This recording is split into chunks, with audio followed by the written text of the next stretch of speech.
no warning signs that I'm aware of. And it was a revelation that the White House had no intention of making public. President Bush was told in August that Osama bin Laden might be planning an attack involving the hijacking. Could have predicted. Nobody in our government, at least.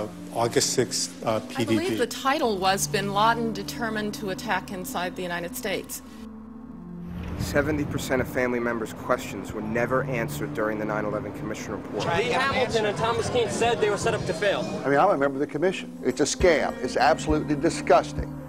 The questions, Mr. President. The questions. Building 7 ablaze at the moment and apparently getting ready to collapse. Building 7, free-fall collapse. Well, no, there's number 7 coming down. The excitement and the fun that people get watching an old building being demolished, and they wired very carefully for days, and it's a very careful operation. Third time today. It's reminiscent of those pictures we've all seen too much on television before, when a building was deliberately destroyed by well-placed dynamite to knock it down. The smartest thing to do is pull it. And they made that decision to pull, and then we watched the building collapse. Jane, what more can you tell us about the Salomon Brothers building and its collapse? Well, only really what you already know. Details are very, very sketchy. We're getting information now that one of the other buildings, Building 7, in the World Trade Center complex, is on fire and has either collapsed or is collapsing.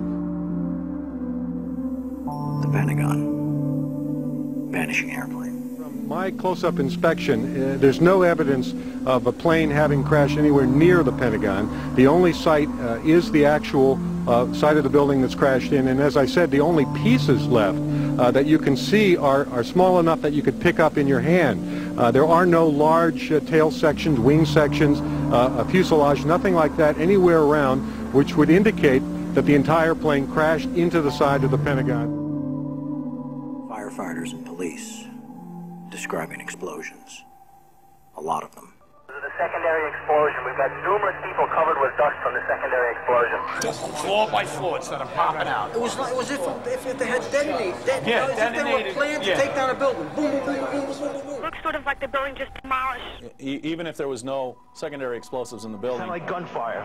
You know, bang, bang, bang, bang, bang. And then all of a sudden, 3 big explosions. Do you know if it was an explosion or if it was a building collapse? To me, it sounded like an explosion.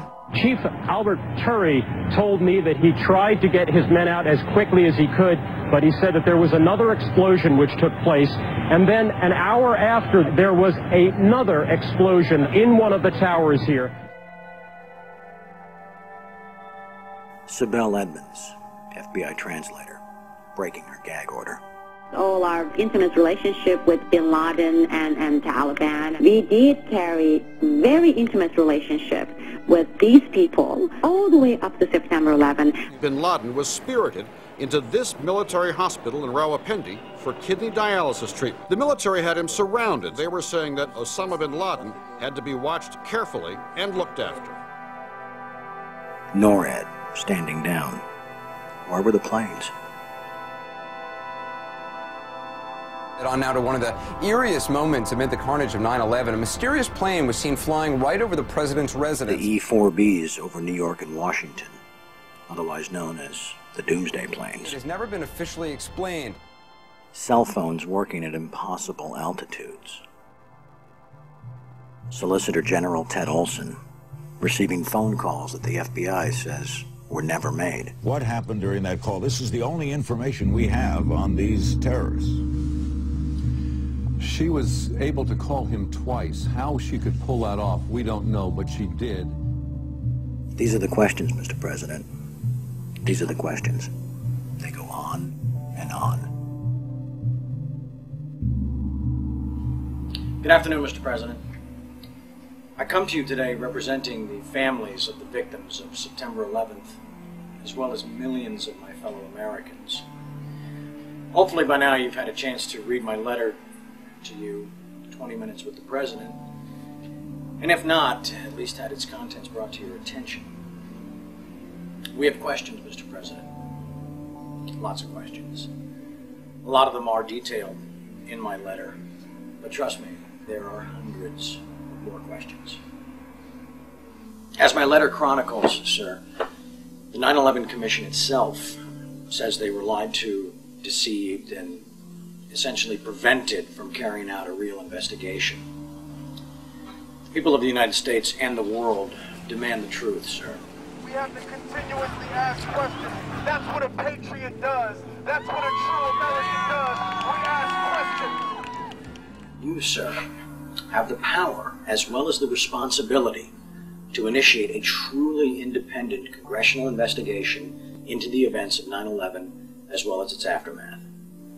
We want our country back, Mr. President. Therefore, I'm not just calling on you and your team. I'm calling on each and every American citizen to wake up, stand up, and demand the truth. We're counting on you, Mr. President. Be on the right side of history.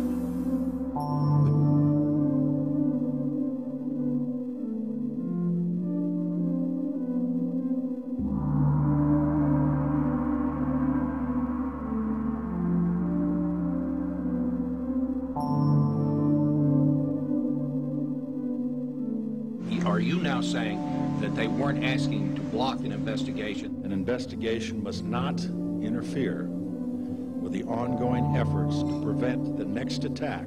Senator Tom Daschle said last week that you called him several times and urged him not to investigate the events of September 11th. Tom's wrong. He has, I think, in this case, well, let's say a misinterpretation.